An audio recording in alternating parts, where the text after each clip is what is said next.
अभी अनम्यूट कर सकते हैं। अगर किसी को कोई क्वेश्चन है तो पहले क्वेश्चन ले लेते हैं। हाँ जी। ओम शांति। जी। दीदी, मेरा क्वेश्चन है, ड्रामा में जो पहले फिक्स है वही होता है, उसे होने के पहले या उसी टाइम सारे परिस्थितियां उस अनुसार सेट होता है ना? इसके अलावा कुछ नहीं होता नहीं? फिर क्यों कहते हैं सदा शुभ ही सोचो, पॉजिटिव ही सोचो? क्या फर्क पड़ता है दीदी? सदा पॉजिटिव ही सोचो, क्योंकि ड्रामा क्या है? ड्रामा मतलब क्या होता है? आप कोई पिक्चर देखी है आपने कभी थिएटर में या टीवी पे?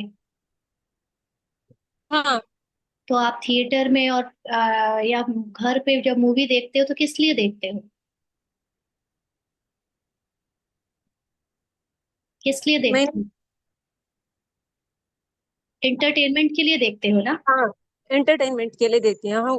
जी ये दीदी। संसार का नाटक भी जो बना है वो हाँ। एंटरटेनमेंट के लिए बना है। तो इसमें जो कुछ भी हो रहा है वो मात्र एक नाटक है, एंटरटेनमेंट के लिए है। तो उसमें जो भी कैरेक्टर, चाहे वो मुझे मेरा कैरेक्टर दिख रहा है उसके साथ हो, चाहे वो दूसरों के कैरेक्टर के साथ हो, सब कुछ एंटरटेनमेंट के लिए है। और बाबा ने खास ब्राह्मणों के लिए कहा है कि सब कुछ कल्याणकारी है, ब्राह्मणों का अकल्याण हो ही नहीं सकता। तो हम ब्राह्मण के पर्सपेक्टिव से सोचे तो हमारे लिए क्या क्या कल्याणकारी है, चाहे बुरे से बुरा हो। तो ब्राह्मण का मतलब जो नॉलेज से ये जानता है कि वो आत्मा है, और आत्मा के साथ अभी पार्ट में जो कुछ भी हो रहा है वो उसको जगाने के लिए हो रहा है। माना जो कैरेक्टर में पूरी तरह आत्मा डूब गई है, अपने सत्य को भूल गई है, उसके लिए ही ये कोई ना कोई बातें, कोई ना कोई परिस्थिति के रूप में आ रही हैं। तो अगर नेगेटिव से नेगेटिव परिस्थिति भी है तो वो कैरेक्टर में है ना, वो कहानी में है ना, रियल में तो नहीं है। तो फिर उसमें नहीं। बुरा सोचकर दुखी क्यों हो? उससे आत्मा को जागने को की अपॉर्चुनिटी मिल रही है, तो उसमें तो कल्याण ही छुपा हुआ है। तो आत्मा के साथ तो सब कुछ अच्छा ही हो रहा है। और अगर हम बिना ब्राह्मण के पर्सपेक्टिव के सुने, अज्ञानियों की तरह भी सुने, तो भी उसमें हम देखें तो संसार में सब कुछ खेल है, नाटक है। तो उसमें सब कुछ पॉजिटिव सोचो, क्योंकि हर चीज आखिरकार करते तो हम खुशी के लिए ही है। संसार में जो कुछ भी हो रहा है वो सब कुछ खुशी के लिए हो रहा है, तो फिर उस खुशी को जाने क्यों दें? जो होना है सो होता रहे, हम अपनी खुशी को अपने हाथों में रखें। इसलिए कहते हैं पॉजिटिव सोचो। हाँ। एंटरटेनमेंट के लिए ड्रामा है तो उसको एंजॉय करो, मौज में रहो। ठीक है दीदी। दीदी, और ये भी कहते हैं ना दीदी, ड्रामा में जो घटित होता है वो हमारे ही संकल्पों का मैनिफेस्टेशन है। आम, ये गहरी सोच है। इसके लिए आपको ये कहते हैं में काम नहीं चलेगा। ये कहा ठीक है। है तो ठीक है, मानते हैं कि ये हम लोग भी एक्सप्लेन करते हैं। लेकिन आप अगर ये कहो कि कहते हैं तो इसको एक्सप्लेन करें, तो आपको समझ में आ जाएगा। तो वो कहने से एक्सप्लेनेशन के अंडरस्टैंडिंग के अंदर नहीं आता। ये आप जब अनुभव में आ जाओगे ना, आप जब ओके। ये कहने से नहीं मानोगे, जब आपके अंदर इस बात का रियलाइजेशन होगा, आपकी अंतर्मुखता में जाकर ये रियलाइजेशन होगा कि जो कुछ भी आपके साथ परिस्थितियों में हो रहा है वो जो आपने अभी कहने से सुन लिया है, वो कहने से नहीं, वो आपने खुद अपने अंदर अनुभव किया है। तब आपको इसका आंसर मिल जाएगा। ठीक है क्योंकि दीदी। अगर मैं आपसे ये कहूं कि मैंने जो अनुभव किया वो मैं आपको शब्दों में बयां करूं, तो उसमें झूठ भी हो सकता है, उसमें ऐसी सुनी सुनाई बात भी हो सकती है। बट उसको आप रियलाइजेशन तक के लिए रखो, जब तक आप खुद रियलाइज नहीं करते तब तक मैनिफेस्टेशन। वैसे तो देखो, संसार में तो ये कहा ही जा रहा है कि आपके ही सब चीजें मैनिफेस्टेड हैं। और मोर और लेस ड्रामा अनुसार कई जगह पर ये दिखता भी है कि हम जैसा सोचते हैं वैसा हो जाता है। लेकिन 100% ये पॉसिबल नहीं है, क्योंकि ड्रामा में जब हमें, ये drama is the last knowledge, अध्यात्म ओके। की आखिरी नॉलेज है ड्रामा। और यहाँ हम्म। तक बड़े बड़े लोग भी जो है वो आ नहीं पाए, रियलाइजेशन के थ्रू भी आ नहीं पाए। और ड्रामा में भी जो बाबा ने हमको जिस तरह से बताया हुआ है 5,000 साल का खेल, और उसमें भी एक एक चीज पहले से फिक्स्ड है, और ये जो बहुत डिटेल सूक्ष्म बातें जो है वो नहीं बताई है किसी ने, लेकिन ये हम जैसे जैसे खुद रियलाइज करते जाएंगे तो आपको पता चलता जाएगा, ठीक है दीदी। Thank you. ऐसे मैनिफेस्ट होता है। जी अनु सिस्टर। ओम शांति दीदी। हम हमने इस प्रैक्टिस के दौरान ना बहुत अच्छा फील किया, लेकिन हमने एक चीज देखी है कि कभी कभी मन में कोई थॉट्स भी नहीं चल रहे होते हैं, कोई फीलिंग भी नहीं होती, जैसे मन शांत सा बैठा है। पर ना हम हमने ये भी देखा कि आत्मा उस शांति में या मन की साधारणता में फंस जाती है, उसको लगता है बस यही मैं हूँ। और अचानक कोई थॉट आता है तो जागृति होती है कि अरे मैं कहाँ थी। और ऐसा लगता है 2 5 20 मिनट का जो टाइम होता है, ऐसा लगता है कि वो बहुत देर हो गई है और मैं इस साधारणता में रह गई, तो हमको ये साधारणता समझ नहीं आ रही है। आ, साधारणता का मतलब क्या होता है? देखिए, साधारणता जिसको बाबा कई बार कहता है कि व्यर्थ, है ना, जो बेसिकली ये पुरुषार्थ का सारा फंडा क्या है कि हम लोग जो आत्मा की रियलाइजेशन में अभी लगे हुए हैं, जो प्रैक्टिस कर रहे हैं, उसमें हमारे पास अभी करने को यही है कि आत्मा कुछ करती नहीं। आत्मा असोचता, अकर्ता और अबोलता, माना जो बोलती नहीं, ये सब कुछ होने वाला ड्रामा अनुसार का पार्ट है, रोल है, कैरेक्टर है। तो आत्मा का काम सिर्फ इतना ही है, जब वो कुछ सोचती, बोलती, करती नहीं, तो वो साधारणता में वे कैसे आ सकती है? बाबा ये बात बोलता है कि तुम साधारणता में आते हो, इसका मतलब है कि तुम जब ये नॉलेज से भूल जाते हो कि तुम डिटैच्ड ऑब्जर्वर हो, और तुम अपने जो रोल तुम्हें या कैरेक्टर तुम्हें जो मिला है, वो कैरेक्टर को जीते हुए तुम ज्ञान को भुला देते हो, तुम अपने सत्य को भुला देते हो, उस कैरेक्टर में के फ्लो में बह जाना, उसको कहते हैं साधारणता। बट अगर हम उस कैरेक्टर के फ्लो में बहते हुए भी जागरूक हैं, अटेंशन दे पा रहे हैं कि हम बह रहे हैं, तो फिर वो साधारणता नहीं है। ठीक है सिस्टर अनु। जी दीदी। तो है ना, क्या हम ये फिर ऐसे आता है कि हम ठीक जा रहे हैं कि नहीं, ऐसे थॉट भी आता है अंदर से, हालांकि दिखता है कि हाँ ये सब मेरे नहीं है, ये तो फाइनली इसको फिक्स हो हाँ, गया कि तो मेरा आप नहीं है। पुरुषार्थ में जो अटेंशन अगर रख रहे हो तो आप ठीक जा रहे हो। आप अटेंशन रखकर अपने रोल या कैरेक्टर की हर एक बात पर अ, ये देख पा रहे हो कि क्या क्या आ रहा है, जा रहा है, लेकिन आप ये ध्यान दे पा रहे हो कि ये आप हो नहीं। चाहे अच्छा आ रहा है, चाहे बुरा आ रहा है, चाहे कैसा भी आ रहा है, बट आप क्या हो, आपको आपका सत्य भी रिमेम्बर रहे, तब कहे कि आप पुरुषार्थ में चेक एंड चेंज कर रहे हो। सिर्फ चेकिंग करोगे तो भी अधूरा है, कि हम सिर्फ देख रहे हैं कि हाँ क्रोध आ रहा है, लेकिन क्रोध को जो आता हुआ देख रहे हैं उसको अपनी सत्य की शांति के नॉलेज से चेंज भी तो करो, कि ये मेरा सत्य नहीं, मेरी शांति मेरा सत्य है, तब वो परिवर्तन होगा। ठीक है, तो चेक एंड चेंज करके पूरा पुरुषार्थ हो। जी श्वेता सिस्टर।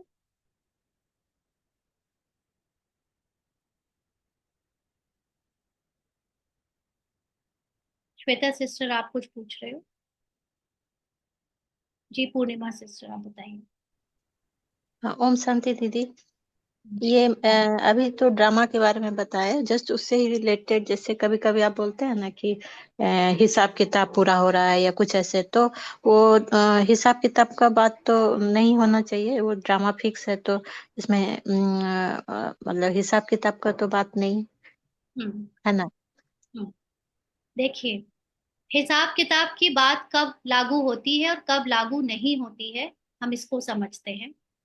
अ, हिसाब किताब का मतलब होता है किसी कुछ किया, कोई कर्म हुआ और उसका फल मिलना।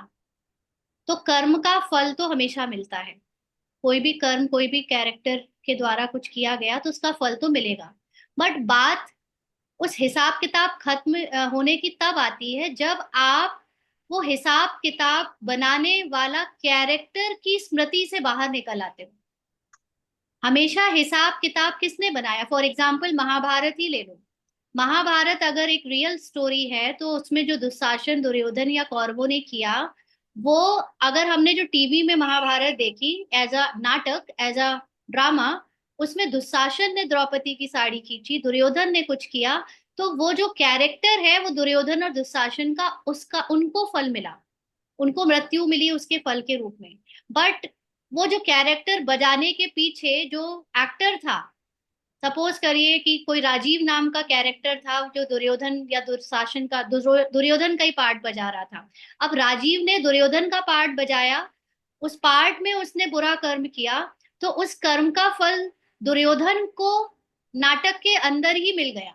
लेकिन जब बुरा कर्म करने वाला राजीव, ना तो करते समय उस चीज का ब्लेम उसको उस पे लगेगा, और ना भोगते समय राजीव को कुछ फर्क पड़ेगा, दोनों में ही वो एक्टिंग कर रहा है।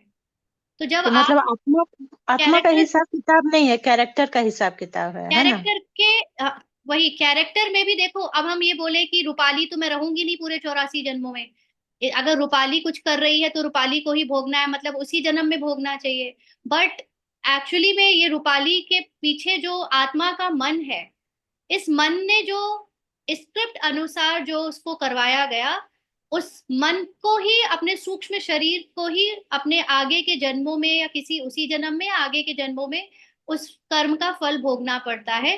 तो अगर मैं अपनी मन से भी दूरी बना लूं, मैं मन को भी अपने से अलग कर लूं, क्योंकि फॉर एग्जाम्पल मान लीजिए कि किसी ने जब किसी एक के साथ कुछ किया तो उसको वो बेटा बनकर आया अगले जन्म में, है ना, तो वो बेटा के रूप में, अब उसका बेटा बीमार है तो एक माँ के रूप में उसकी सफरिंग उस माँ के मन को हो रही है। तो ये मन और माँ, ये दोनों कैरेक्टर के हैं, ये रोल के अंदर है, दोनों ही में सफरिंग का पार्ट चल रहा है। बट वो जो कैरेक्टर और मन के पीछे आत्मा है, उस आत्मा का तो कुछ नहीं बिगड़ा ना, आत्मा तो संपूर्ण है, आत्मा को कुछ टच नहीं कर सकता, प्रकृति टच नहीं कर सकती, नाटक टच नहीं कर सकता, मन के संकल्प, संस्कार, फीलिंग्स टच नहीं कर सकती। अगर मैं उस आत्मा में निश्चय कर लूं और उस आत्मा के सत्य में स्थित हो जाऊं, कैरेक्टर और मन से अपनी दूरी बना लूं, पीछे हो जाऊं, तो मैं फिर कर्मों के प्रभाव से, हिसाब किताब से बाहर आ जाती हूँ। इसी को साइंस में डबल स्लिट एक्सपेरिमेंट में दिखाया गया है, क्वांटम थ्योरी में, कि जब एक लाइट का पार्टिकल दो उससे निकलता है, बीम से, तो वो वेव नेचर होता है, वो ऐसे ऐसे ऐसे जाता है, और जैसे ही उसको कोई देखने वाला बन जाता है, कैमरा लगा दो या कोई ऑब्जर्वर आ जाता है, तो वो वेव की जगह पार्टिकल बन जाता है, माना वो वेव नेचर से बाहर निकल आता है। तो साइंस को, इसी को स्पिरिचुअलिटी में हम समझे, तो जब तक हम इस बात के रियलाइजेशन में नहीं आए हैं कि मैं आत्मा हूं, इन सब से न्यारी हूं, तब तक मैं हिसाब किताब में फंसी हुई हूँ।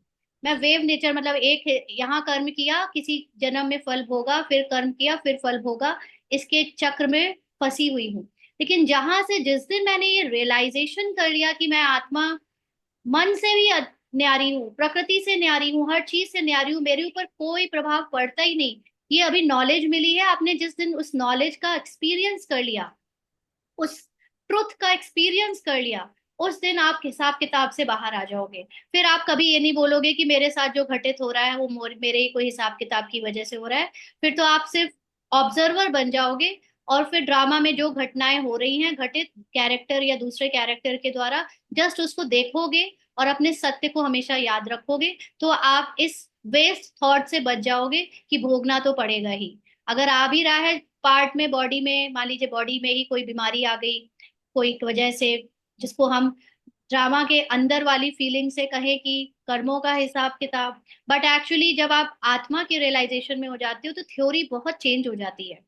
थ्योरी में फिर सब कुछ आ जाता है कि सारे एक्सपीरियंसेस आपके अंदर हैं, पूरे 84 जन्मों में जो कर्म के बीज आत्मा के रोल में मन द्वारा बोए गए ड्रामा की स्क्रिप्ट अनुसार, उस सब का फल और वो सबकी अनुभव आत्मा को फील करने थे, इसलिए वो संसार में मनुष्य के रूप में पार्ट प्ले करती है। क्योंकि आत्मा मूल रूप में अपनी परम अवस्था में कोई एक्सपीरियंस नहीं ले सकती, जबकि वो इतनी शक्तिशाली है, उसके अंदर सारे गुण हैं, सारी शक्तियां हैं, बट वो अपने उन गुण और शक्तियों को एक्सपीरियंस करने के लिए उसको ह्यूमन रोल में आना पड़ता है। तो ह्यूमन रोल में आकर ही वो उसकी सारी ऐसी स्टोरी प्लॉट होती है कि वो सारे एक्सपीरियंस एक एक जन्म में करती है, कर्म करती है, फल भोगती है, तो ऐसे करके उसको अपने अंदर की सारे एक्सपीरियंसेस ह्यूमन फॉर्म में फील हो जाते हैं। तो आखिरी जन्म में हमको बाबा ये ज्ञान बताता है कि अब तुमने अभी तक जितने एक्सपीरियंसेस फील किए ये सब तुम्हारी ही कहानी है, तुम्हारे अंदर की रिकॉर्डिंग है, तुम्हारे अंदर सारे अनुभव हैं, इसलिए सबको स्वीकार करो, अच्छा और बुरा। और जब हम वो स्वीकार कर लेते हैं तो हम उस हिसाब किताब की सफरिंग से बाहर आ जाते हैं, और हम फिर उस मूल आत्मा में, उसके सत्य में जब टिक जाते हैं तो हम डिटैच्ड ऑब्जर्वर बन के संसार का जो बचा हुआ नाटक है वो देखते हैं। तो हम दृष्टा बनकर भगवान समान बन जाते हैं, और फिर हम भगवान के समान सेवा करते हैं, क्योंकि युग परिवर्तन माना कल्प का अंत हमें हमारी सत्यता में टिक कर दूसरी आत्माओं को अ, उनकी सफरिंग से निकालने की सेवा करवाता है। तो ये इस तरह से है। दीदी इसी के आधार पे जैसे दादी लोग या जिनको भी कैंसर या कुछ हुआ तो वो आत्मिक स्थिति में थे, इसलिए सफरिंग कम हुआ है ना, क्योंकि जो इस दूसरे लोग सफरिंग की देख। बात हमें, ये सफरिंग जैसा शब्द हमें तब तक लगता है जब तक हम बॉडी कॉन्शियस हैं। नहीं, सफरिंग मीन्स पेन जो होता वही हम है कह रहे हैं जैसे। ना, अभी हम लोग बॉडी कॉन्शियसनेस से उनको, उनकी बीमारी को देखते हैं। हमसे ज्यादा जो नॉन ब्रीकेज हैं और जो इस बात पर उंगली उठाते हैं कि तुम लोग तो भगवान के बच्चे अपने आप को कहते हो, तुम्हारी तो दादियां, तुम्हारे तो सब, उनको भी बीमारियां हुई, तो वो तो और ही अज्ञानी है। उनको तो इतना भी नहीं है कि हम लोग तो फिर भी थोड़ा बहुत ज्ञान लगा लेते हैं कि दादियों के, बाबा कहता है हिसाब किताब चुकतू होते हैं इकट्ठा, इसलिए बीमारी हुई। बट जब आप सोल की रियलाइजेशन में चले जाते हो तो आप इसको सफरिंग भी नहीं कहते हो, क्योंकि एक्चुअली आप सफर करते ही नहीं हो। सफरिंग मीन्स जब आपका मन दुख फील कर रहा हो, और दादियों का मन तो दुख फील करा ही नहीं, आखिरी आखिरी तक नहीं किया। भले ही साइंस की थियोरेटिकली डॉक्टर्स ने और सब ने बोला कि कैंसर है या ये है या वो है, तो चाहे आप मम्मा ले लो चाहे आप दादी ले लो, उनको अपने कैंसर से कोई हर्ट ही नहीं हुआ। उनको कोई कैंसर के, बॉडी में कैंसर होने से या कोई बीमारी होने से कोई मन का दुख ही नहीं हुआ। तो वो लोगों ने तो सफरिंग की ही नहीं है, किसी भी तरह से सफरिंग नहीं करी है। तो हमें देखने में आ रहा है कि बीमारी होती है तो सफरिंग होती है, क्योंकि हम अभी हाँ भी क्योंकि बॉडी हाँ कॉन्शियसनेस। अभी बॉडी, हाँ बॉडी कॉन्शियस है इसलिए ऐसा बात जिस कर दिन रहे हैं। हमारा बॉडी कॉन्शियसनेस ओवर हो जाएगा तो हमें हंसी आएगी दूसरों पर जो ये कहते हैं आप बीमार हो, क्योंकि बीमारी जैसी हमारे सोल कॉन्शियसनेस में कोई शब्द की डिक्शनरी में कोई वर्ड ही नहीं है बीमारी का, सोल कॉन्शियसनेस की डिक्शनरी में ना। जी जी। जी। और कुछ? दीदी और थोड़ा भोग के बारे में आप बताएंगे, मतलब अ, मतलब भोग मतलब जैसे हमेशा बनाना नहीं हो पाता है तो अ, थोड़ा सा आइडिया दीजिए, मतलब ऐसे तो है लेकिन फिर भी देखिए, आपके भोग हिसाब। का कॉन्सेप्ट हम लोग पहले डिस्कस कर चुके हैं, आप उस वक्त नहीं होगे, बट भोग की अंडरस्टैंडिंग भी दो फॉर्म में है। आप अपने को ह्यूमन फॉर्म ले रहे हो या आप अपने को सोल फॉर्म में हो, तो इसलिए हम नहीं बता सकते। अभी हमारे अंदर जो सोल की रियलाइजेशन है उससे भोग की डेफिनेशन बिल्कुल अलग हो चुकी है। और अगर आप अपने को रोल कॉन्शियसनेस के साथ भोग लगाते हो तो फिर आपके जैसे सेंटर में या जो दीदियां कहती है आप ऐसे करो। बाकी हम्म। असली में सूक्ष्म ज्ञान कहता है कि भोग का मतलब होता है आप स्वयं को भोग लगाओ। आपका ये पूरा रोल, आपका ये ह्यूमन फॉर्म जिसमें आपकी भाषा, आपकी आवाज, आपके संकल्प, आपके कर्म, आपके बोल, आपकी अनुभव, आपकी फीलिंग्स, हर एक चीज, आपकी कहानी का एक एक सेकंड, समय, सब कुछ तो भगवान ने दिया है। तो मैं अपने को भोग लगाऊं। भगवान को कोई स्थूल भोजन की भूख नहीं है, और भगवान को भावनाओं की भी भूख नहीं है। हम लोग ये कहते हैं ना कई बार बाबा को भावना अच्छी लगती है, ये हम तब तक कहते हैं जब तक बॉडी कॉन्शियसनेस में है। एक्चुअली भगवान के अंदर तो भावना ही नहीं है। आप सत्य में जो निराकार परमात्मा की डेफिनेशन है उसमें आप भगवान को असोचता, अभोक्ता, अकर्ता देखते हो, जो कि नाम रूप से परे है, जो कि संकल्पों से परे है, जो कि कर्तापन के भाव से परे है। तो हम भी जो आत्मा है मूल रूप में, वो जब संकल्पों से, अनुभवों से, संस्कारों से परे है, और तो बाबा भगवान भी ऐसा ही है। तो भगवान को कोई भावना भी की भी बात नहीं है, भक्ति मार्ग से लिया गया है भावना शब्द। और हमारे ज्ञान में हम सबको बाबा ने मुरलियों में भावना के ऊपर ही, भक्ति के ऊपर ही ज्ञान को बैठाया है, इसलिए हम लोग भोग लगाते हैं। और भोग, क्योंकि हम अपने को ब्राह्मण रोल कॉन्शियस समझते हैं तो हम भोग लगाते हैं।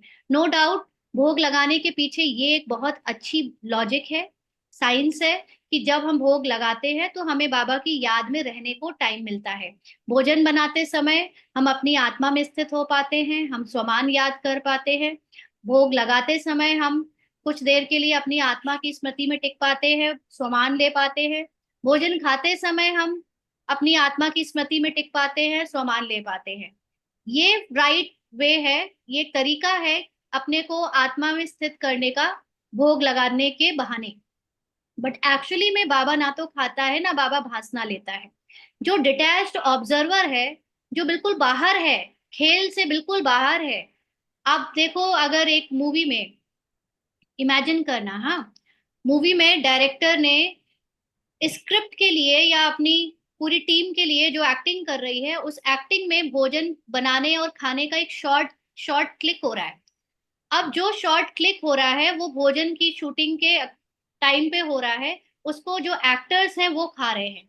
लेकिन क्या डायरेक्टर जो बाहर बैठा है वो खाता है क्या? उसको कैमरे के बाहर इस साइड जो खड़ा है वो खाता है क्या? नहीं।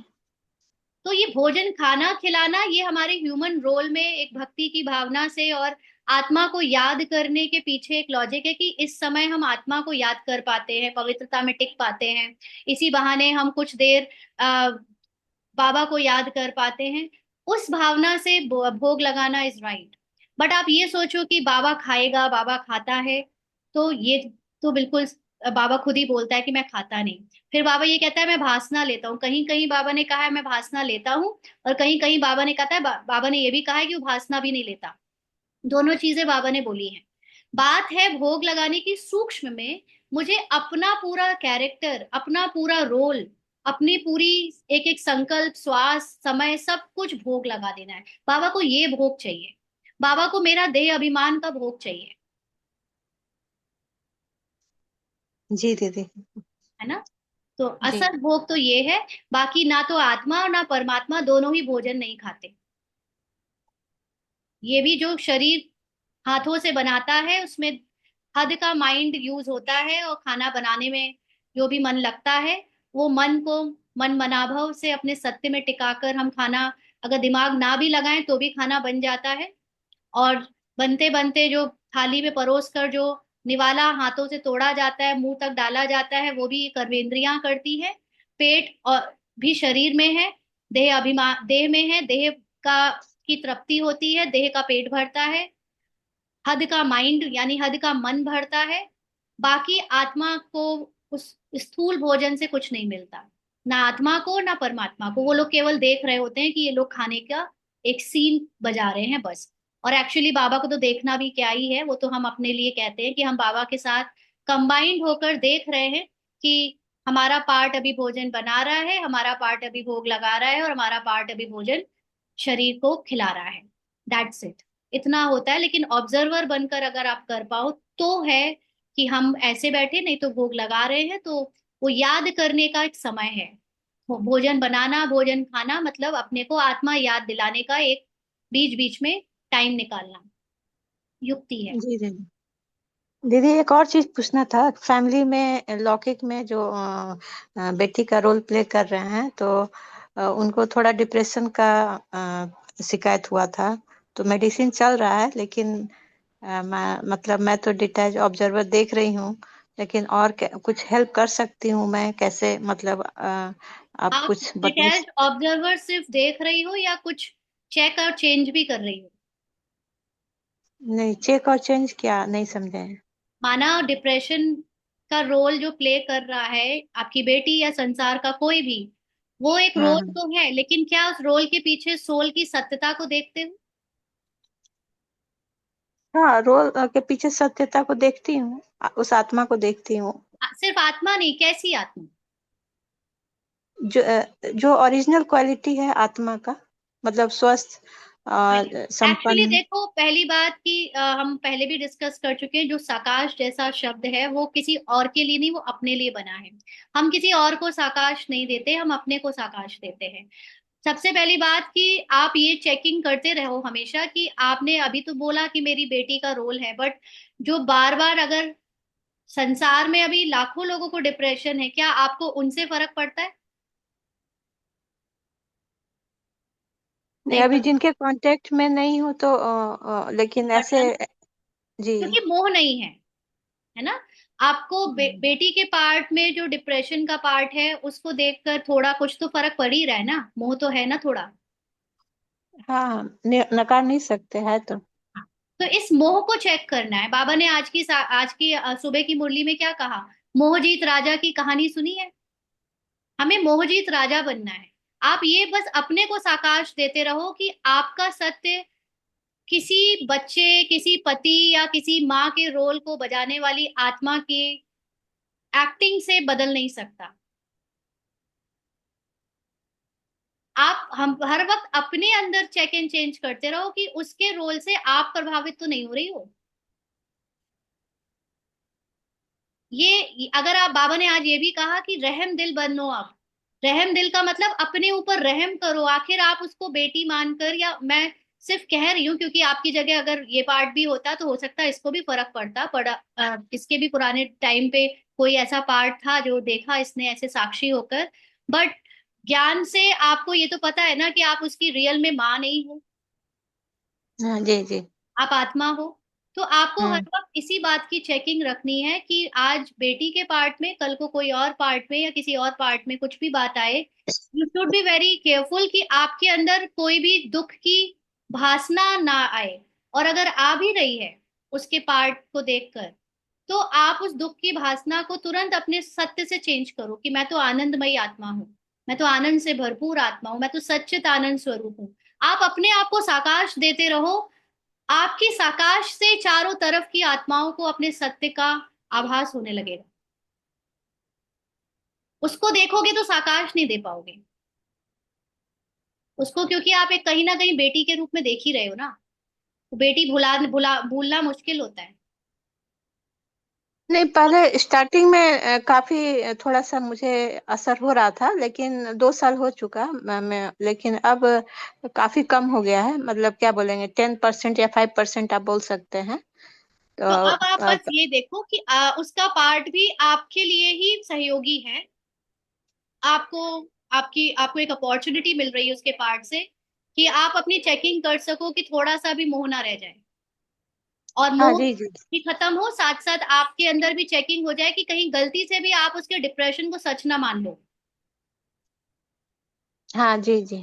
है ना। और कहीं आपके अंदर हम्म। उससे थोड़ी सी भी मूड ऑफ की या दुख की फीलिंग ना आ जाए। अगर आए तो तुरंत चेंज करो, अपने सत्य के आनंद से, शक्तियों से उसको रिप्लेस करो। तो ये आपके पुरुषार्थ में हेल्पफुल हो जाएगा ना उसका पार्ट। हाँ हाँ, जब नहीं आपका ये पार्ट बात पक्का सही हो है। जाएगा हाँ हाँ। सत्य में टिकने का, तो उसका पार्ट भी चेंज हो जाएगा।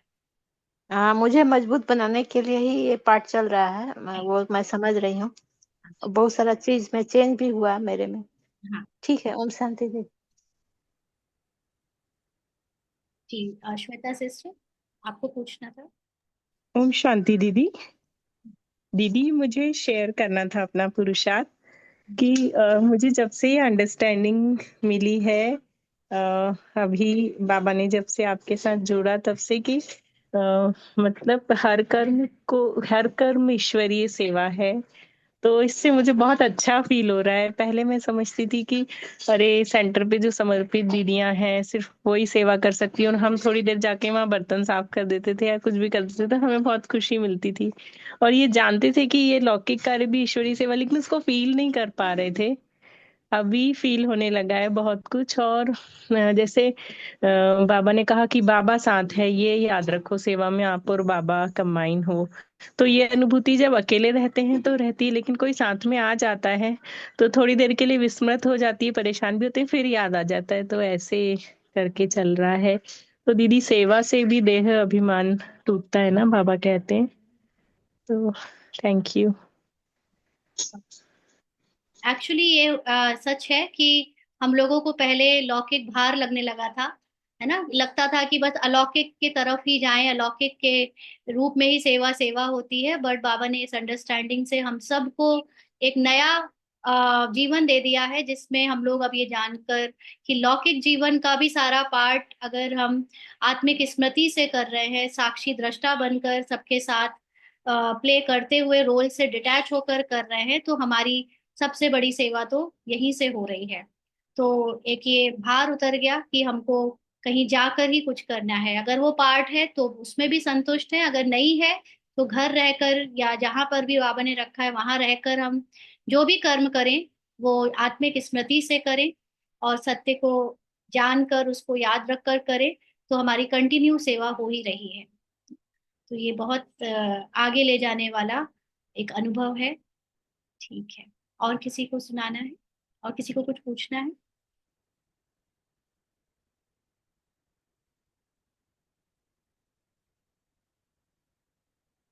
अनम्यूट कर सकते हैं अभी।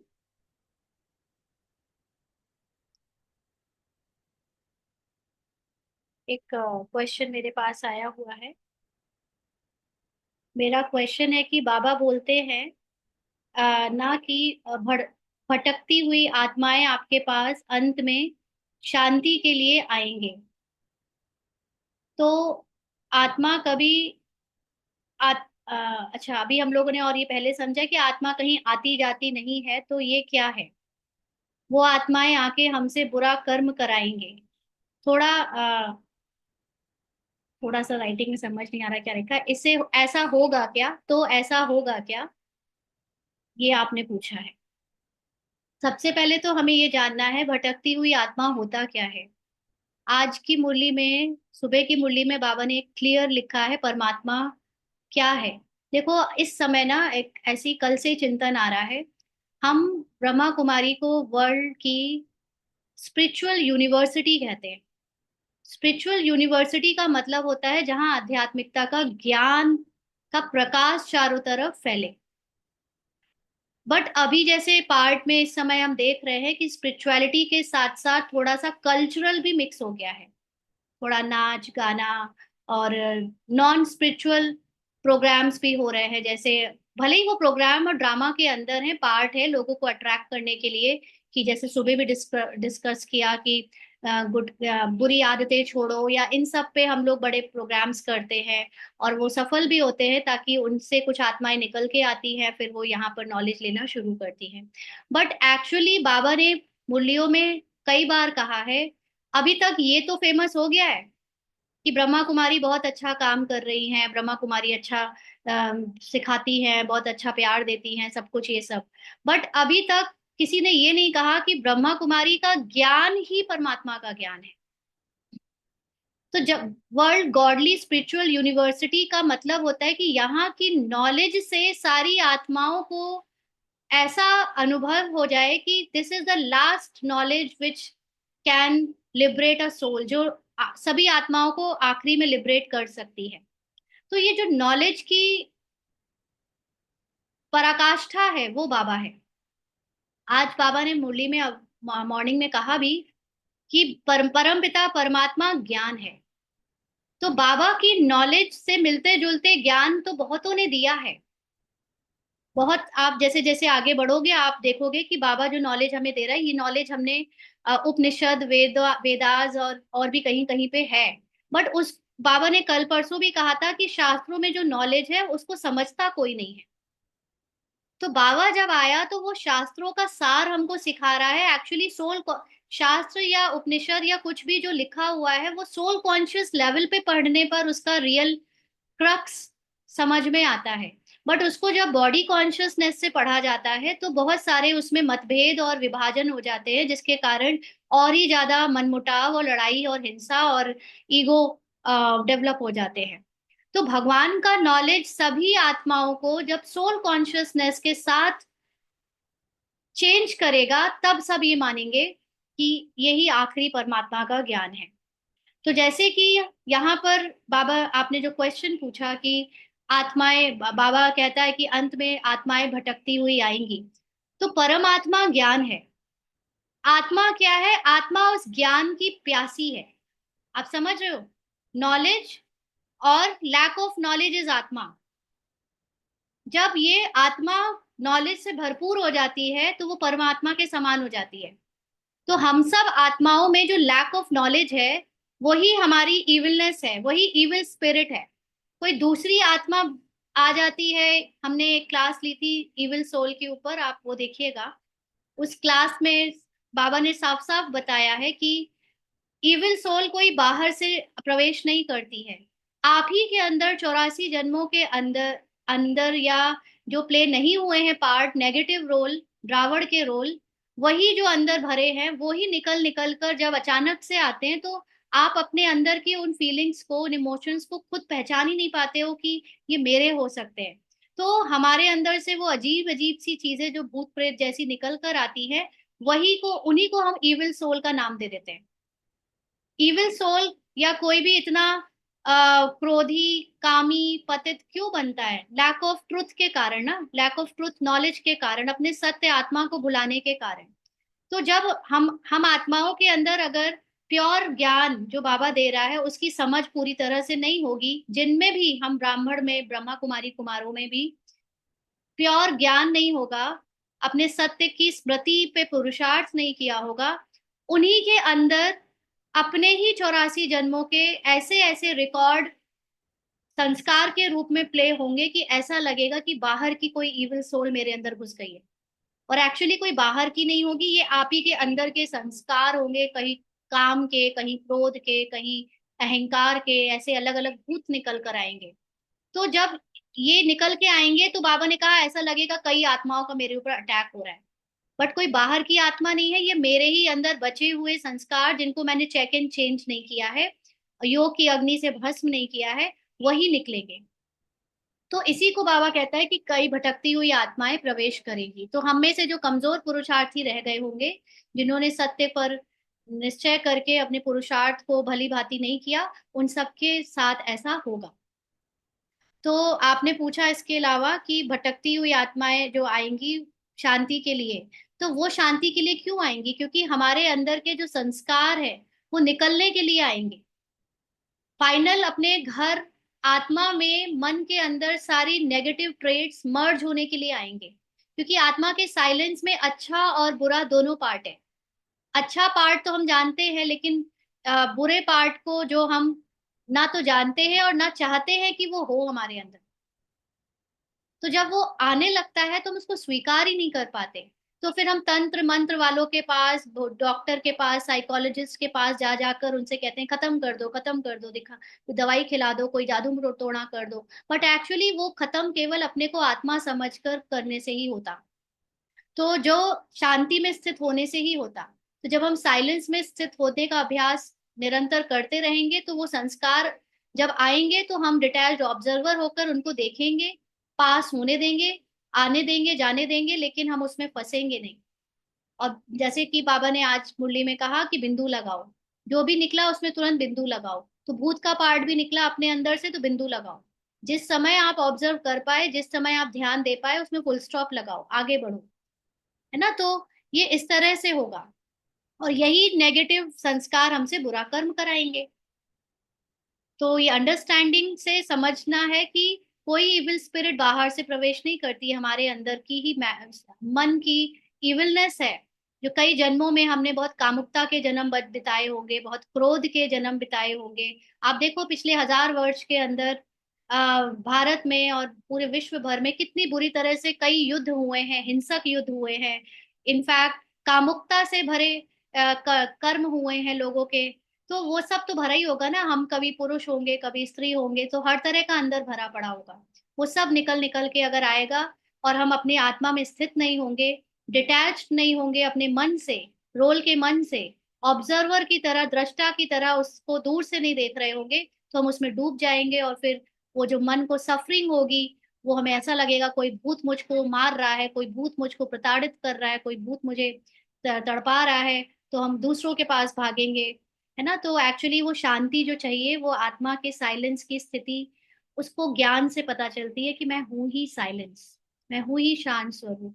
अब मेरे रोल में भी अगर कुछ बहुत हलचल आ रही है, तो अभी मैं पीछे बैक ऑफ द माइंड ये जानती हूँ कि मुझे आत्मा का कुछ नहीं बिगड़ रहा, ये हलचल रोल कर रहा है। कई बार जैसे अपने भी एक्सपीरियंस से इसने देखा कि कई बार इतनी चिड़चिड़ाहट, कभी कभी कुछ कुछ होता है, ऊपर से सब हो रहा है, बट अंदर से नॉलेज से ही अपनी आत्मा में स्थित है। तो वो उस रोल की चिड़चिड़ाहट को या मूड ऑफ होने को बदलना नहीं चाह रही, देख देख कर बस उससे डिटैच्ड है कि ये मैं नहीं हूं। अगर जिसने ये ज्ञान को सूक्ष्म पुरुषार्थ से समझा होगा, और वो अपने आत्मा में टिकने का अभ्यास लंबे काल का किया होगा, वो इन इविल संस्कारों के प्रकोप से बचेगा।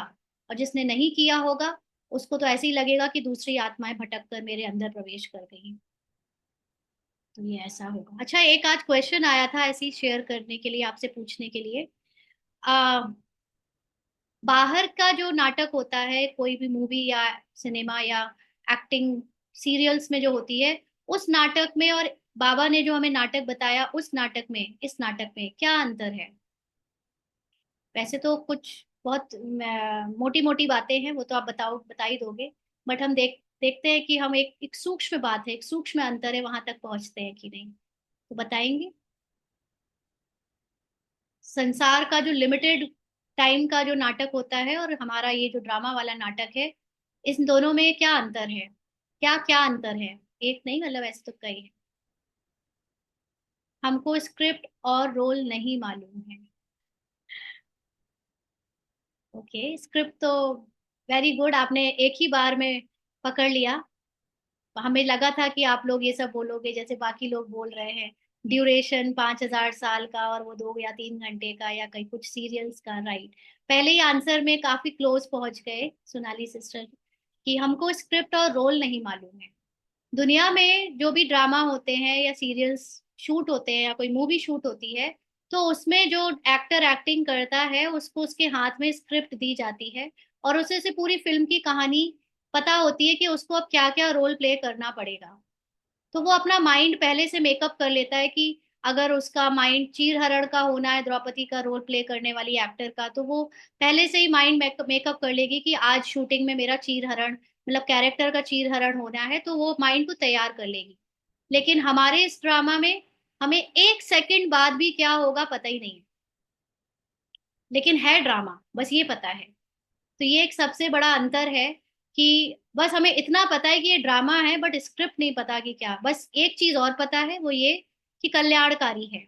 बाबा ने जो कहा कि हर पार्ट, हर सीन, हर घटना ब्राह्मणों के साथ कल्याणकारी है। तो जो होगा वो अच्छा होगा, अगर हम ये निश्चय से आत्मा में स्थित होकर फेस करते हैं ड्रामा को, तो फिर हम आराम से हम ये ड्रामा मौज करते हुए, एंजॉय करते हुए पार कर पाएंगे। नहीं तो बार बार हम क्यों, क्या, कैसे, ऐसे वैसे में फंसे रहेंगे, ऐसा होना चाहिए, वैसा होना चाहिए, चाहिए चाहिए ना, उसमें फंस जाएंगे। हम पार्ट भी प्ले कर रहे हैं और हम देख भी रहे हैं। राइट, ये भी बहुत अच्छा डिफरेंस है कि इस ड्रामा में हम पार्ट भी प्ले कर रहे हैं और हम डिटैच होकर उसको देख भी रहे हैं। राइट, बहुत अच्छा। यह काफी चिपकी हुई है हमसे, हर पल हमें हर पल ही घटित हो रही है। ये स्क्रिप्ट बिल्कुल ऐसा लगता है कि हम इसमें चिपक गए, घुस गए, हम यही रोल ही है। Very good. लिमिटेड में रीटेक हो सकता है, यस, और इस वाली स्क्रिप्ट में रीटेक नहीं हो सकता। Yes, very good. वो एग्जाम्पल है और ये रियल है। ठीक है जी। दुनिया में की ड्रामा में फिक्स टाइम है। हाँ, ये टाइमलेस है, निरंतर चलता है, ये तो है ही। रिकॉर्डिंग प्ले, क्या लिखा है, रिकॉर्ड ही हो रही। हाँ, ये रिकॉर्डिंग कभी शूट नहीं हुई है। ये वाली ड्रामा की रिकॉर्डिंग जो चल रही है, इसका पहले कभी शूटिंग ही नहीं हुआ है, ये बस रिकॉर्डेड है, ऑलरेडी रिकॉर्डेड है। और वो वाली पहले शूट होती है फिर रिकॉर्ड होती है। ठीक है। दीदी ऐसे भी कह सकते हैं वो बेहद की है और हम लोग हद में थे। हाँ, वो तो है ही। वो तो पहले ही बोला ना, मोटी मोटी बातें तो डिफरेंस की सबको पता है। हम थोड़ा और जी गहराई जी। जो बातें अभी तक पकड़ी नहीं, उनमें कुछ नए पॉइंट निकल के आए, उसके लिए पूछ रहे थे। कॉस्ट्यूम भी चिपका है? नहीं चिपका, आत्मा में कॉस्ट्यूम चिपका नहीं है। हमने कॉस्ट्यूम को ऐसा मान रखा है कि ये हमसे चिपका है। ये माइंड ने आपको धोखा दिया हुआ है कि आप कॉस्ट्यूम से चिपके, अदरवाइज आत्मा ने तो कॉस्ट्यूम छुआ तक नहीं है, टच तक नहीं करती आत्मा इस बॉडी के कॉस्ट्यूम को। तभी तो उसको प्रकृति जीत बोलते हैं। जी रजनी सिस्टर, आप कुछ कह रहे हो? ओम शांति दीदी। दीदी जैसे मूवी में तो जैसे उसको पता होता है मतलब मुझे 2 दिन के बाद मरना है तो हमें पहले पता चल जाए तो हम पहले दिन ही मर जाएंगे। वही तो तो हम कह रहे हैं, डर एक डर के सेकंड जिए बाद भी डर क्या डर होगा के हमें पता जिएंगे। नहीं।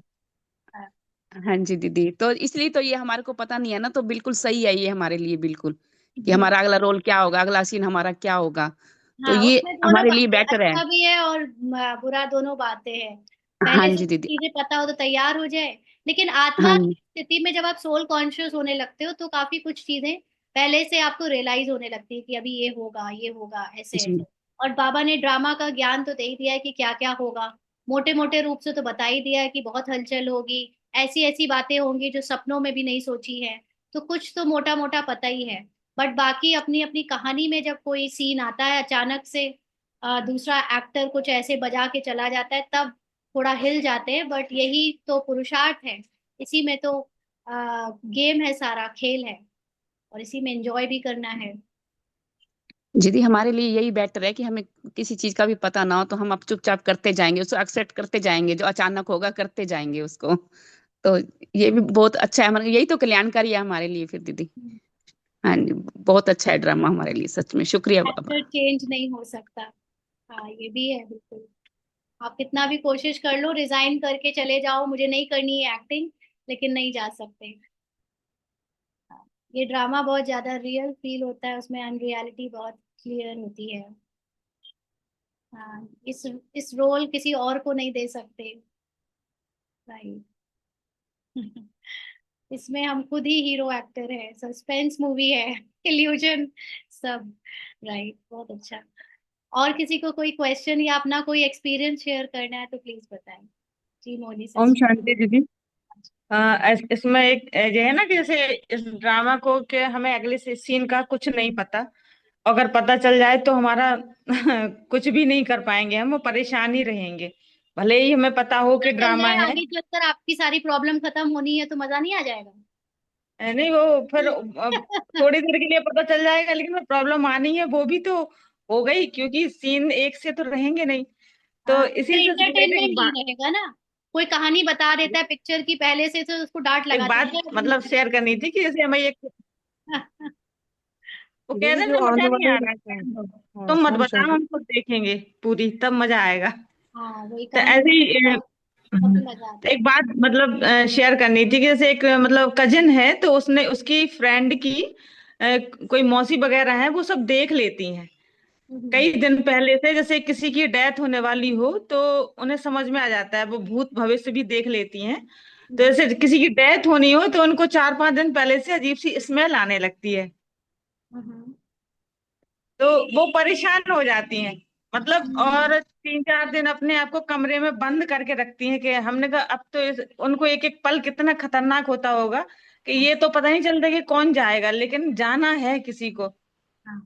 तो इसीलिए शायद हम लोगों की स्मृति में बाबा ने कुछ भी नहीं रखा, ये किसी किसी को ही, ये भी उनके पार्ट में ऐसा दिया हुआ है कि इतनी तकलीफ उन्हें झेलनी है, वो ये उनके बिल्कुल लिए फैक्ट है। अच्छा भी। हम लोग हाँ जी। बीके बनने के टाइम से, मतलब हमको भी ऐसे लगता है कि जो लोग हमारे ही घर में जो ज्ञान में नहीं है, लौकिक में, वो लोग ज्यादा खुश हैं। उनको वो कहते हैं हाँ होना होगा, जब होगा विनाश वो देख लेंगे। मतलब वो इजी वे में अपना एंजॉय कर रहे हैं, नहीं। और हम लोगों जी। को जितना पता चल गया है तो अब तो एंजॉय कर पा रहे हैं।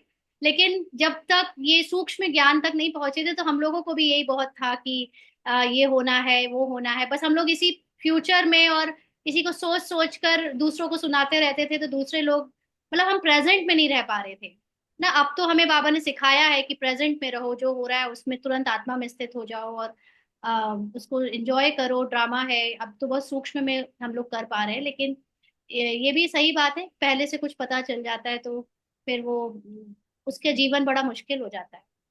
जी जैसे कहते हैं कि मतलब वो लोग तो नॉर्मल लोगों को हम लोग देखे हैं तो उनकी कंडीशन ऐसी कह सकते हैं कि हम देख रहे हैं जैसे कोई बच्चा है अपने पिताजी की गोद में ही हो, पर पिताजी चेहरे पे कोई मास्क लगाए हैं, तो बच्चे को लग रहा पता नहीं कौन है, और वो रो रहा है जबकि वो सेफ है।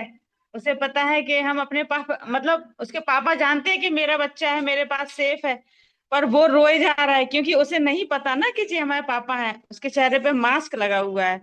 और ऐसे में कोई जान पहचान का आ जाए तो वो जानता है कि मेरा देखो वो हंस रहा है कि बच्चा रो रहा है, तो उसको और हंसी आ रही है। मतलब जी। सेम एक आत्मा की स्थिति ऐसी होती है, मतलब कि हमें अगर पता नहीं है तो हम परेशान हो रहे हैं, हम परेशान हो रहे हैं, जबकि हम सेफ है, जो ड्रामा है वो तो फिक्स है, चलना है।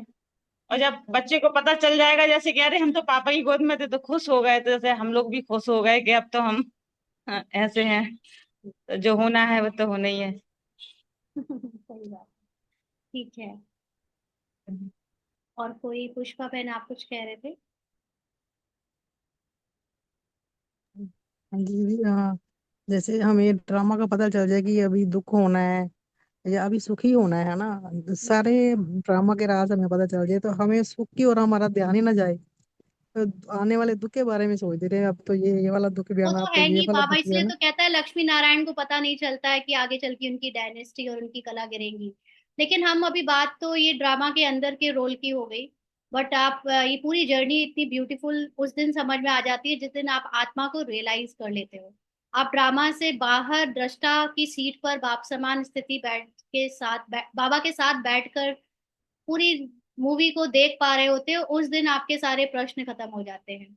फिर आपका क्या, क्यों, कैसे, ऐसे सुख और दुख दोनों का पार्ट आपको इक्वल लगने लगता है। तो ये पूरी जर्नी उसी पार्ट तक पहुंचने की है कि उस दृष्टा की सीट पर सेट होने की पूरी रेस है। और शुरुआत आत्मा की नॉलेज से है और अंत आत्मा के रियलाइजेशन से है। तो इसको जो गीता में लिखा है ना, नष्टो मोहा, तो पूरी जर्नी में बस पहले मोह को हम अट्रैक्ट करते हैं, मोहित होते जाते हैं चीजों से, और फिर लास्ट में हमें सारे मोह तोड़ने होते हैं तो हम मोह छोड़ के चले जाते हैं। तो ये बस ऐसे ही खेल है। चलिए, और किसी को कोई बात, कोई अनुभव शेयर करना है पुरुषार्थ से रिलेटेड? हाँ, लास्ट सीन में सब अब क्लियर हो रहा है, अब सारा धुंधलापन खत्म होता जा रहा है और प्रकाश अब साफ साफ नजर आने लगा है। या अभी जितना बचा है वो भी आ जाएगा। जी नीलम बहन। ओम शांति दीदी। जैसे जैसे हम मेडिटेशन में बैठते हैं ना दीदी, तो जैसे अपने सत्य स्वरूप में बैठ जाते हैं बाबा के साथ, कि आत्मा तो है ही सत्य स्वरूप में बाबा के साथ। तो जैसे बाबा के साथ बैठे तो अपने आप को देह से बिल्कुल डिटैच अनुभव करने लगे, जैसे कि मैं बिल्कुल। तो दीदी क्या उस समय में बॉडी का कोई पार्ट अगर मान लीजिए हिलना है, मान लीजिए कोई बाल आए या कुछ आया, अगर हिलना है आंख के आगे, तो क्या हम उसको हिला सकते हैं या मतलब बॉडी को बिल्कुल स्टिल करके ही रखना देखिए, है? पहली बात, बाबा के साथ बैठने का मतलब ये नहीं होता कि आपका शरीर बैठे। हाँ। आप समझ रहे हो? बाबा के साथ बैठने का मतलब होता है संकल्प से आपने अपना सारा अटेंशन बाहर से समेट कर अपने हाँ। सत्य और बाबा की महिमा में स्थित कर ली। हाँ जी। अब उसमें आप चलते फिरते भी कर सकते हो, खाना बनाते भी कर सकते हो, सोने की स्थिति में भी कर सकते हो, कोई काम करते करते भी कर सकते हो। बाबा को याद अच्छा। करने का मतलब ये बिल्कुल नहीं होता कि आपको अपनी बॉडी को एकदम हठ योगियों की तरह पुतला बनाकर बैठा लेना है और हिलना नहीं है। दिस इज नॉट ठीक है योग दीदी। लाइफ, है हाँ। ना? ये तो हठ योग है। कोई कोई कहते हैं, हमारे यहाँ पर किसी किसी सीनियर टीचर की क्लासेस में बोला गया है कि आपका हिलना नहीं चाहिए। हाँ, मैंने भी सुना है नहीं, दीदी। ये हाँ। नहीं है। This is not the right view. ये जो है, ये तरीका, ये हठ योगियों का है।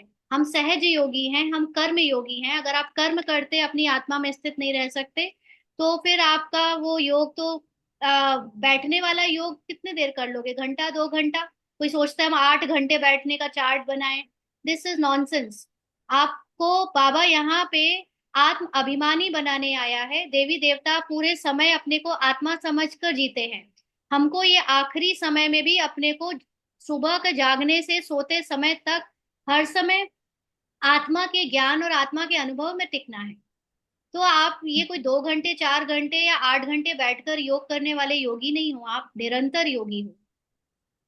अच्छा योग। दीदी, दूसरा क्वेश्चन ये है कि जैसे मान लीजिए मैं बैठी हुई हूँ, तो जैसे हम सोच लेते हैं डिटैच होके बैठ गए, तो अब डिटैच होके हम बैठ गए तो उसके बाद मन के संकल्प आ रहे, तो उनको आप जैसे कहते हैं कि चेक करते रहो, कोई आता है तो वो बाबा को देते रहो, यही होता है ना मेडिटेशन तो, कि कोई भी संकल्प आ रहे। तो हाँ, दीदी अगर अब कोई आप डिटैच नहीं हो। देखो, डिटैच होने का मतलब ये होता है कि आपके मन में जो संकल्प आ रहे हैं, आप उनको ऑब्जर्व तो कर रहे हो, लेकिन आप उस पर ध्यान नहीं दे रहे हो। समझ में आ रहा है? जैसे आप अपने घर की छत पे खड़े हो और आपके हाँ। घर के नीचे से गाड़ियां निकल रही हैं, आप नहीं जानते कौन सी किसकी गाड़ी है और ना आप उस पर हम्म, डिटेल में जा रहे हो, बस आप ऑब्जर्व कर रहे हो कि गाड़ियां आ रही है जा रही है, आ रही है जा रही है। आप तो सिर्फ ऑब्जर्व कर रहे हो। और आप अपने सत्य में टिकने का मतलब है कि आपको अगर संकल्पों में कोई नेगेटिव इमोशंस, कोई व्यर्थ के इमोशंस, कोई अ, डर के, दर्द के, या कोई भी तरह की फीलिंग, या कोई भी पुरानी बात का रियलाइजेशन हो रहा है, तो आप उसको भी डिटैच होकर देख रहे हो बस। लेकिन आप अपने सत्य को याद करते हो। आपका सत्य क्या है? वो सातों गुणों का साइलेंस। सागर, वो आठों शक्तियों की महिमा आपकी है। वो अशरीरी में होने में जो आपको अतीन्द्रिय सुख का अनुभव, आनंद का अनुभव, वो आपका है। वो इच्छा मात्रम अविद्या आपकी महिमा है। वो संतुष्ट मणि होना आपकी महिमा है। वो संपूर्ण संपन्न समर्थ होना आपकी महिमा है।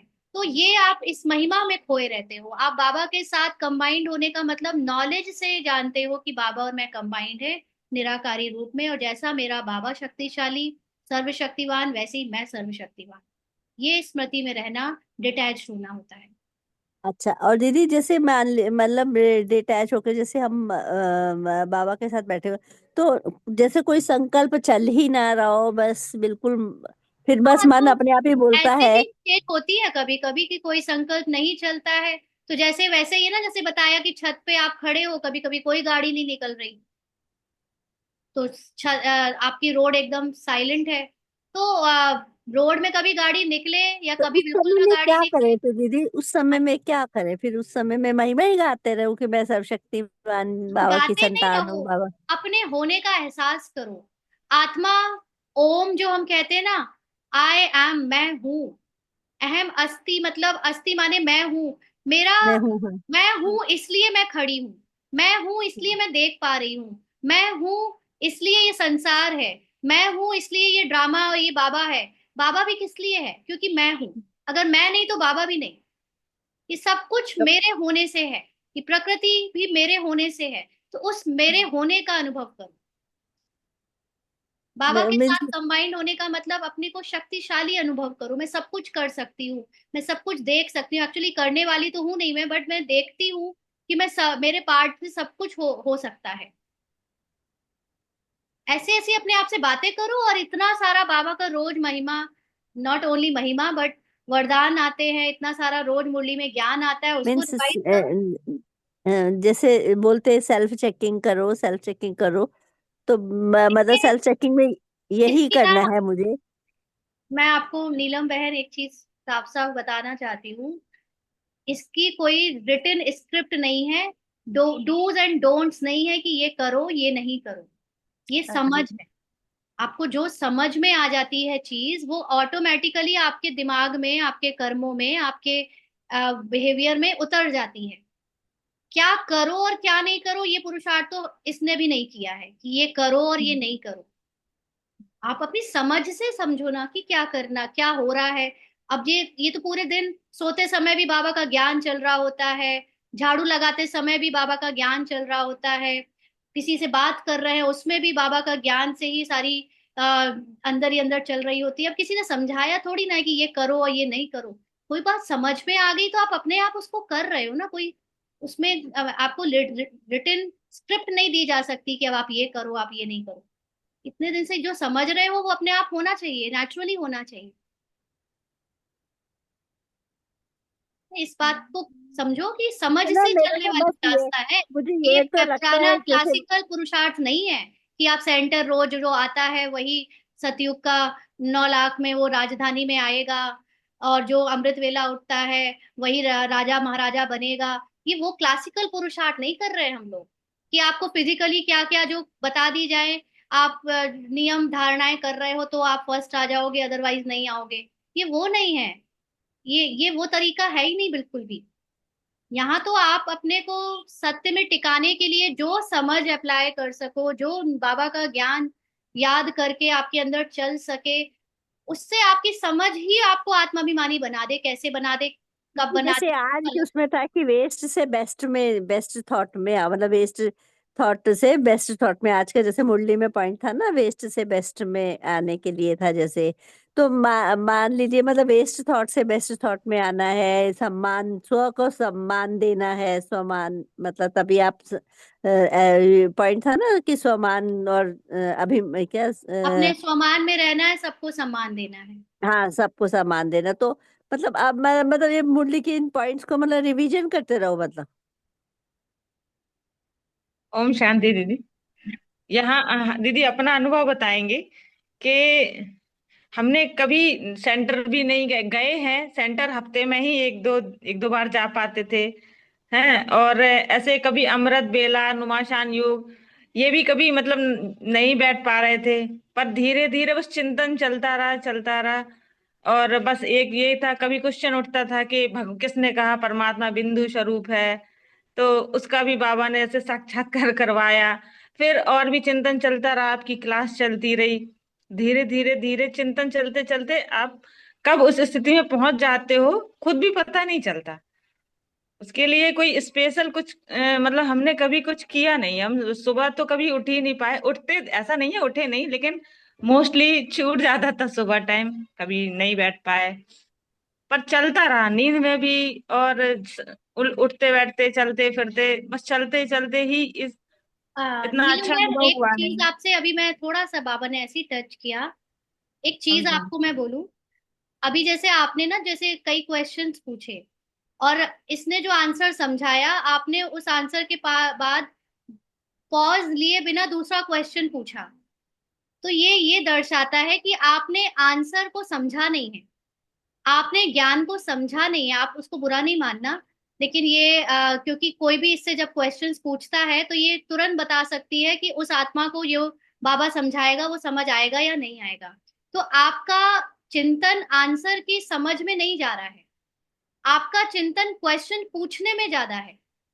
ये कैसे होगा, वो कैसे होगा, ये इसका क्या मतलब है, उसका क्या मतलब है, क्वेश्चंस तो बहुत पूछ रहे हैं, लेकिन आपको आंसर में अगर सच में इंटरेस्ट है, एक आंसर आपको किसी चीज का मिल गया तो आपको उसमें डूब जाना चाहिए, आपको वहीं पॉज हो जाना चाहिए। पता है, मैं जब ये वाली क्लासेस नहीं करती थी, मतलब बाबा ने सूक्ष्म जब दृष्टि इतनी नहीं खोली थी, तो जो कभी किसी और की जब क्लासेस करते थे और किसी के द्वारा कोई बात बोली गई जो बहुत गहरी हुई, ये वहीं पॉज कर देती थी क्लास को, आगे का सुनती नहीं थी, बस उसी के उसको सुन लिया एक लाइन को और बस। अब पूरे दिन उसी पर चिंतन चलता था कि ये बात का ये निकला है, और फिर कुछ और नहीं सुनना। तो हम क्वेश्चंस तो पूछ रहे हैं बहुत सारे, बट आंसर्स में आपने कितने अब्जॉर्व किए? बाबा ने आज सुबह की मुरली पूरी अच्छे से एक्सप्लेन कराई, आपने सुनी? हाँ जी, सुने। स्वमान में रहकर सम्मान कैसे देना है इसका मीनिंग भी समझाया। फिर आपने वो जो दूसरी दूसरी बातें, वेस्ट को बेस्ट से चेंज बेस्ट करो, में ये भी बदलना, हाँ समझाया। जी, हाँ जी, और हाँ पिछले जी। कितने महीनों में बाबा ने कितना कुछ समझाया, बट क्या हम्म उससे आपकी समझ डेवलप हुई? देखो, दो तरह के स्टूडेंट होते हैं स्कूल में भी, हम्म लौकिक स्कूल में भी। एक वो जिनको बस आप बता दो क्या क्या आना है सिलेबस में और वो रट के पहुंच जाएंगे, वो भी अच्छे हम्म नंबर तो पा लेते हैं स्कूल जैसे हम्म जगह पर। लेकिन एक वो जो नंबर अच्छे पा पाए चाहे ना पा पाए, लेकिन जितना पढ़ा है उसको समझ के साथ पढ़ा है। हम्म आप यहाँ समझ को डेवलप करो, आप पॉज दो, सांस लो, थोड़ा साइलेंस में बैठो। जो आंसर्स ऑलरेडी मिल चुके हैं, क्या वो आपने इतना एब्जॉर्व कर लिया है कि अगर वही ऐसे ही क्वेश्चन कोई और आपसे पूछे तो आप उसको समझा सकते हो ना? क्वेश्चन बहुत सारे पूछने से कुछ नहीं होता सिस्टर। दीदी, वो कई बार समझ नहीं आता ना, इसीलिए फिर वो क्वेश्चन अराइज हो आप जाते एक हैं। में नहीं रुक रहे हो, आप एक में नहीं ठहर रहे हो, आप बहुत सारे प्रश्नों के सबके आंसर तो लेते हो, लेकिन आप आंसर को सुन ही नहीं रहे हो ठीक से। अभी हमने खुद ही महसूस किया, आपने 4-5 क्वेश्चंस तुरंत तुरंत तुरंत तुरंत पूछे। एक आंसर्स को एब्जॉर्ब करने में साइलेंस में चले जाना चाहिए। किसी ने कुछ बताया, ओके, पहले मैं ये समझ लूं फिर कुछ और पूछूंगी। आपने वो खत्म नहीं हुआ, आपने दूसरा तुरंत, अच्छा दीदी ये कैसे, फिर अच्छा दीदी ये कैसे। जैसे बस हम क्वेश्चंस पूछ रहे हैं, आप आंसर को भी तो एब्जॉर्ब करो। समझ नहीं आता, समझ नहीं आता, ये पता है कौन बोल रहा है? हम्म ये आपका लिमिटेड नीलम सूद का लिमिटेड माइंड बोल रहा है। आत्मा को सब समझ है, आप आत्मा में स्थित हो जाओ। आप अपने साइलेंस में स्थित हो जाओ, उसको कोई अंडरस्टैंडिंग किसी और से नहीं चाहिए, और मेरे समझाने से आपको कुछ समझ आएगा भी नहीं। बाबा की मुरलियों से भी अगर समझ नहीं आ रहा तो किसी से भी समझ नहीं आएगा, आपको आपकी समझ से ही समझ आएगा।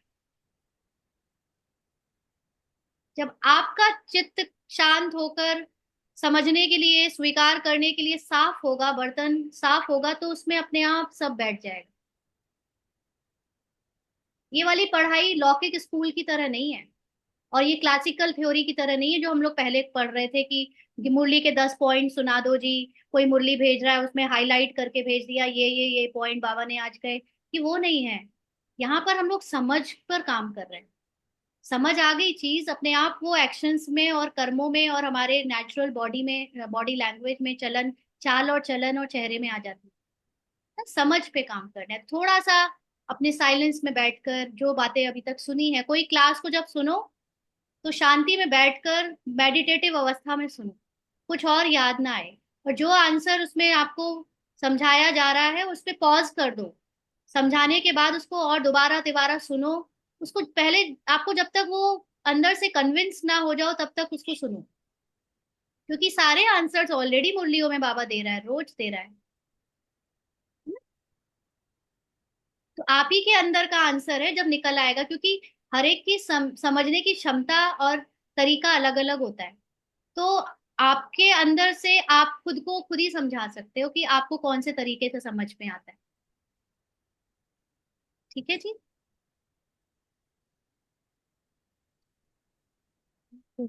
देखते हैं। ओम शांति दीदी। हाँ जी। दीदी आज बाबा ने मुरली में कहा है कि जिस परमात्मा को आप पुकार रहे हो वो ज्ञान है वो, तो मतलब ज्ञान में जो बाबा हमें ज्ञान दे रहे हैं मतलब वही है बाबा। Of course. और दीदी जैसे जैसे गृहस्थ व्यवहार में रह रहे हैं, जैसे बाकी तो सब धारणाएं हैं, जैसे अब घर में बहू भी है तो उनके हाथ का भी खा लेते हैं, तो ऐसे हम फिर सेंटर पे मतलब कोई स्थूल सेवा नहीं कर सकते? आपका पर्पस क्या है? आप स्थूल सेवा क्यों करना चाहते हो? नहीं, वो कभी कभी जैसे सेंटर पे कभी ब्रह्म भोजन होता है तो मैंने कभी वैसे की नहीं, उस दिन मैंने दीदी को कह दिया दीदी मैं कर लूं क्या? दीदी बोली नहीं, आप बहू के हाथ का खाते हो ना, तो फिर मुझे नहीं करने दिया मतलब। It's okay. देखिए, सेंटर में जो भी चीजें होती हैं वो कुछ स्थूल नियमों पे आधारित हैं। अब हाँ कोई जी। कोई ज्यादा स्ट्रिक्टली मानता है, कोई थोड़ा सा कम स्ट्रिक्टली मानता है, लेकिन सेंटर की जितनी भी बातें हैं वो स्थूलता पे है। हम हाँ यहाँ जी। पर, अगर आप आगे बढ़ना चाहते हो ना तो स्थूलता से बुद्धि हटाकर सूक्ष्म में चलो। सूक्ष्म हाँ की जी दीदी, मुझे वैसे तो नहीं लगा, बस मैंने कहा चलो थोड़ा सा दीदी से पूछ लेते हैं, मुझे तो कोई बात नहीं, मैंने कहा हाँ, दीदी कोई तो बात किचन नहीं। में वो लोग ऐसे सेंटर्स में रहता है कि कोई कोई करने देता है, कोई नहीं करने देता है। तो इसमें तो ड्रामा है, कहानी है, जिसको जो एक्टिंग मिली है, जो डायलॉग मिला है वो वैसे ही एक्टिंग कर रहा है, उसमें कोई बात नहीं है। आप तो ये हाँ देखो जी। कि आपके अंदर की चेकिंग करो, आपको सूक्ष्म में बुरा लगा या नहीं कोई नहीं, फर्क बिल्कुल नहीं नहीं, पड़ा, बिल्कुल नहीं दीदी, मैंने कहा है जो ना? ड्रामा में होगा, जो बाबा ने कराना होगा तो करा भी लेंगे, मैं तो ये यही तो सोचती हूँ बस जब। स्कूल कहानी में क्या कर सकते हैं क्या नहीं कर सकते, इसका तो कोई फायदा नहीं है डिस्कस करने का। हाँ जी। और दीदी जो सत्य स्थिति में, तो ये भी एक समझ है ना, भी ज्ञान की समझ है हमें सत्य स्थिति में टिकना भी। जी बिल्कुल। हाँ जी जब दीदी। आपको सूक्ष्म में समझ मिल जाती है तो स्थूलता से आप ऊपर उठ जाते हो, बिल्कुल दीदी। है ना? आपको स्थूलता में फिर जाने की जरूरत नहीं पड़ती, कोई कुछ करने दे चाहे ना करने दे, ना आपका करेंगे, हाँ जी। मेनली स्थूल काम इसलिए कराए जाते हैं, आपका देह अभिमान टूटे, आपका देह का जो भी अहंकार है या कमजोरी है वो सब टूटे। और अगर आप सूक्ष्म में डायरेक्टली जा सकते हो, तो अगर डायरेक्टली आपका देह अभिमान, देह अहंकार टूट रहा है तो स्थूलता की कोई बात ही नहीं रह गई फिर। जी लास्ट के दीदी समय बिल्कुल दीदी। पर कोई स्थूलता का ज्ञान नहीं देता फिरेगा कि अब ये नियम करोगी, ये धारणाएं करोगी, ये करोगी, वो करो। लास्ट में तो सिर्फ सूक्ष्म ज्ञान ही काम आएगा, और बाबा की प्रत्यक्षता सूक्ष्म ज्ञान से होनी है। बाबा की प्रत्यक्षता ये मोटे मोटा कोर्स कराकर नहीं होगी। जिसने सूक्ष्म आत्मा का रियलाइजेशन कर लिया है, जिसने आत्मा के सत्य को अपने चित्त से अनुभव कर लिया है, वही जान पाएगा कि बाबा है, बाबा कौन है। क्योंकि मोटे मोटे रूप में आप लाउड स्पीकर, चाहे न्यूज़पेपर, चाहे पर्चों से, चाहे आप टीवी में प्रमोशन, चाहे यूट्यूब में वीडियोस डाल दो, चाहे कितनी भी मूवीज बना दो, कितनी भी मूवीज बना दो आप बाबा के बारे में, लोग पूरी तरह से कन्विंस नहीं होंगे कि बाबा कौन है। जब वो खुद में बाबा को अनुभव कर लेंगे तब वो कन्विंस्ड होंगे, और वो खुद में अनुभव होना is the power of light, power of knowledge. Knowledge के आधार से ही लोग बाबा को जान पाएंगे ना। जिसको हम शुरू में कह रहे थे, स्पिरिचुअल यूनिवर्सिटी का मतलब है जहां आध्यात्म की ज्ञान की पराकाष्ठा की बात हो, पराकाष्ठा तक पहुंचा जाए। और अभी हम यहाँ पर देखते हैं कि हम में से बहुत सारे लोग ज्ञान को छोड़कर बाकी चीजों में लगे पड़े। अभी हम कल परसों ये एक इसके अंदर क्वेश्चन आ रहा था एक्चुअली, एक बाबा से थोड़ा सा डाउट था, बाबा के साथ बैठकर रूरिहान करती थी कि जैसे हम लोग पहले भी जो सेवाएं करते थे तो उसमें सेंटर जाकर, जैसे अभी शिवरात्रि थी तो सब लोग शोभा यात्रा निकाल रहे हैं, प्रोग्राम्स हो रहे हैं, झंडा लहरा रहा है, कल्चरल शो हो रहा है, टोली बन रही है और बहुत धूम धड़ाका हो रहा है, सब कुछ हो रहा है। बट इस साल से, लास्ट ईयर से इस साल तक बाबा ने उसको स्थूल चीजों से दूर कर दिया है, ड्रामा अनुसार। बहुत अच्छी बात है, और लेकिन ज्ञान की पराकाष्ठा तक पहुंचा रहा है। तो इसको ना अंदर से गिल्ट आ रहा था कि दीदी ने फोन भी किया, बुलाया भी, तब भी सेंटर नहीं गई, झंडारोहण पे भी नहीं गई, शोभा यात्रा में भी नहीं गई। मन नहीं हो रहा था जाने का, क्योंकि सूक्ष्म में जैसे तपस्या करते हो ना तो आपको बाहर मुक्ता में आना अच्छा नहीं लगता, ऐसे लग रहा था कुछ नहीं, कहीं नहीं जाना। बट एक गिल्ट मन में जरूर आ रहा था कि वो लोग क्या सोचेंगे, घमंड आ गया है कि अहंकार आ गया है, ऐसे ऐसे अंदर से लग रहा था। तो बहुत बाबा से ये सामने बाबा के बैठकर दिल भारी था, तो वो शेयर भी किया। फिर बाबा ने इसको एक बहुत अच्छा वीडियो दिखाया। उसमें दिखाया गौतम बुद्धा का वीडियो था। उसमें ये दिखाया कि गौतम बुद्धा अपने जब पांचवें आखिरी गुरु के पास गए, वो गुरु बहुत अच्छे थे। तो क्योंकि गुरुकुल की परंपरा ये होती है कि जितना गुरु को ज्ञान आता है वो अपने मुख से जो ज्ञान बता सकता है वो बताता है, लेकिन बाकी के ज्ञान को इमर्ज करने के लिए वो अपने शिष्यों को कहता है खुद तपस्या करो, खुद बैठो साइलेंस में, खुद ब्रह्म से योग लगाओ और अपना ज्ञान निकालो। तो उनमें से जो उनके बहुत सारे शिष्य थे, तो उसमें से किसी को पहले ये नहीं पता था कि वो गौतम बुद्ध इतने बड़े राजा के बेटे हैं। तो उसमें से कुछ लोग उनसे ईर्ष्या करते थे। तो जब भिक्षा मांगने की बात आती थी, क्योंकि वो लोग भिक्षा मांग कर ही खाते थे, तो उस समय पर गौतम बुद्ध तो जब अपने योग तपस्या में रहते थे लीन, तो उन्हें कुछ याद नहीं रहता था समय का, खाने पीने का। तो उनके साथ के ही कुछ साथियों को जो कि तपस्या बहुत अच्छी नहीं करते थे और थोड़ा अहंकार का पार्ट था उनका, ईर्ष्या भी रखते थे गौतम बुद्धा से, उनके गुरु ने कहा कि आप गौतम के लिए भिक्षा लेकर आओ और वो जब ले आओ तो उसको दे देना। तो उसमें से जो ईर्ष्या करता था उसने एक चाल चली, उसने दो पात्रों में लेकर आया, गौतम बुद्ध के सामने रखा और अपना पात्र उसने गौतम बुद्धा के सामने गिरा दिया। तो उसके सारे चावल जब गिर गए और आवाज आई तो गौतम बुद्ध का योग टूटा। तो उन्होंने फिर कहा कि तुमने जो मेरे लिए लाया है वो ले लो। तो ये जब उसने ऐसे दिया तो जो ईर्ष्या करने वाला साथी था उसने बोला कि आपकी सेवा हमें करनी पड़ती है, बहुत मेहनत करनी पड़ती है हमें, ऐसा करके। तो गौतम बुद्ध को बुरा लगा, तो उन्होंने अपने गुरु से कहा कि आप कृपया करके जब मैं तपस्या में बैठता हूँ तो अगर भोजन का समय हो जाता है तो आप मुझे उठा दिया करो, ताकि मैं भी भिक्षा मांगने जा सकूं। तो उनके गुरु ने बहुत सुंदर बात कही कि गुरु ने कहा कि गुरु जानता है कि किसको तपस्या में लगाना है और किसको दूसरे काम में लगाना है, क्योंकि हर एक को अपनी अपनी ड्यूटी, अपने अपने रोल की चीज अलग अलग मिली है। और इसी तरह यहाँ ड्रामा में भी हम सब का पार्ट एज अ बीके ब्राह्मण भी अलग अलग है। तो इसका एक बहुत बड़ा भार जैसे उतर गया कि जरूरी नहीं था कि स्कूल चीजों में हमारा हर वक्त सहयोग रहे या हम कल्चरल चीजों में दें, क्योंकि ये आध्यात्मिक संस्था है, यहाँ ज्ञान की पराकाष्ठा पर पहुंचने से ही हम बाबा को प्रत्यक्ष कर सकेंगे। ये बाकी के जो प्रोग्राम्स हैं, बाकी की जो चीजें हैं, उससे हम भीड़ तो पकड़ के ला सकते हैं, लोगों को यहाँ पे ज्वाइन करा सकते हैं, एंजॉय करा सकते हैं, कोर्स कराकर थोड़ा बहुत मेडिटेशन सिखा सकते हैं। बट असली मुक्ति और जीवन मुक्ति तो ज्ञान की पराकाष्ठा पे जाकर ही मिलेगी। और उसके लिए जैसे कि बाबा ने आज मुरली में कहा कि मुझे ऐसे बच्चे चाहिए, आज बाबा ने कहा ना सुबह की अव्यक्त मुरली में, मुझे ऐसे बच्चे चाहिए जो ज्ञान की सूक्ष्म पराकाष्ठा पे जाकर अपनी चलन से सेवा करें। उनको ऐसे सांस्कृतिक प्रोग्राम या ये सब चीजें जो हो रही, हम उसका वो नहीं कर रहे, वो एक पार्ट है हमारे यज्ञ का, लेकिन मेन बात जो इसने अपने अंदर शेयर अनुभव की कि बाबा ने आंसर दे दिया कि बाबा को ना हम सब जो यहाँ पर सूक्ष्म में ज्ञान की पराकाष्ठा पे जाकर अपने अंदर एग्जाम्पल सेट कर रहे हैं कि हमने हर अनुभव को करके कैसे साक्षी दृष्टा का पार्ट बजा कर देख लिया है और हमने विजय प्राप्त कर ली है, प्रकृति जीत बन गए हैं, हर चीज माया जीत बन गए हैं, मोह जीत बन गए हैं। अब एग्जाम्पल सेट करने के का टाइम आ चुका है और एग्जाम्पल शो करने का टाइम आ चुका है। तो बाबा को अब ऐसे अंतर्मुखी, सत्यता को सभ्यता से प्रूव करने वाले बच्चे चाहिए ना। तो अभी यहाँ पर इसीलिए हम सब ये कह रहे हैं कि सिर्फ समझ को बढ़ाओ। सूक्ष्म धारणा का मतलब है अपने को आत्मा समझकर चलाओ। बाकी स्थूल धारणाओं में आप क्या करते हो क्या नहीं करते हो, ये तो आप लोग सब पुराने हो, आपने जो किया जैसे किया। आ, सब लोगों को समझ, बेसिक समझ तो सेंटर से मिल जाती है, वो आप जैसे कर रहे हो वो करो। बट अभी हम यहाँ पर सूक्ष्मता की बातें करेंगे ना, जो बाबा अपनी आत्मा की स्थिति से ही अनुभव हो सकती है।